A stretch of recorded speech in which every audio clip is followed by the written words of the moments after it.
I had my first miscarriage at like 34. You know, when you have your first miscarriage, they really don't chalk it up to anything. They're like, it happens. We really only start investigating after a second miscarriage. The first time I experienced really severe pain related to this, I had to go to the emergency room. Even then, I was doubtful. I'm like, it's just period pain. Why do I need to go to the hospital? And when I realized I couldn't even breathe of how painful it was. I came in for my first appointment and I started spotting, and they, you know, weren't really concerned. It happens in early pregnancy, but for me as a trigger, they did not give me like an ultrasound. They were like, no, we'll just wait, you're close to it. And then they did blood work. Unfortunately, my HCG was dropping and went down, and I was having another miscarriage. In 5 years of that, going back and forth almost every month in the ER, complaining of pain, and they discovered during my saline uterine test that an endometrioma, which is endometriosis, and kind of was told,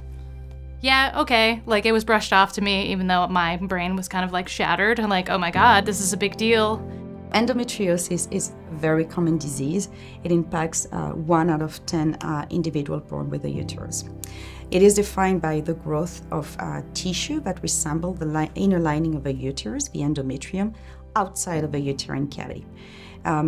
Those growths are termed lesions, and they usually invade the body, most commonly within the pelvic area, but they can also be found elsewhere, so in organs as distant from the uterus, such as the lung. So, and those lesions trigger very serious symptoms that are not very well characterized because we don't know much about the biology and the reason why those lesions established at first.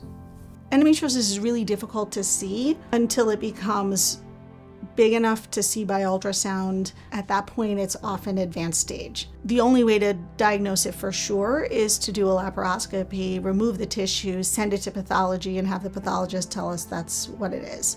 Endometriosis is often misdiagnosed or missed entirely. There is still no known test or biomarker to prove a patient has endometriosis.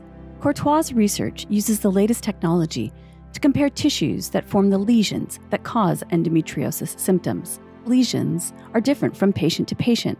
While they can be removed surgically, lesions often return. Courtois' efforts will help identify a way to diagnose and treat a patient without surgery.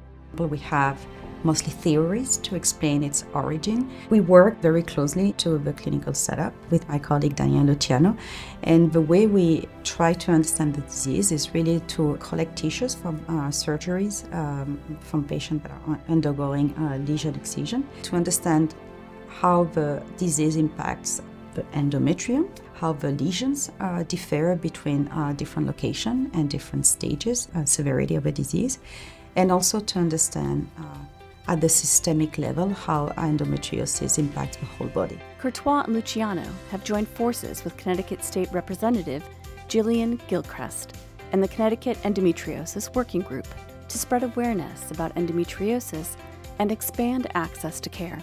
Together, they have established a biorepository, the first of its kind, to collect, catalog, and store real patient samples from a diverse population. I feel frustrated and angry that I didn't have more information and didn't advocate for myself more. And if there's anything I can do to try to raise awareness about this, I'm gonna do it. I've never once had a patient say to me, no, you can't have my tissue. I don't want anybody to find out how to cure endo. I think we as women are the ones that have to be proactive for ourselves and for our daughters and for our daughters' daughters.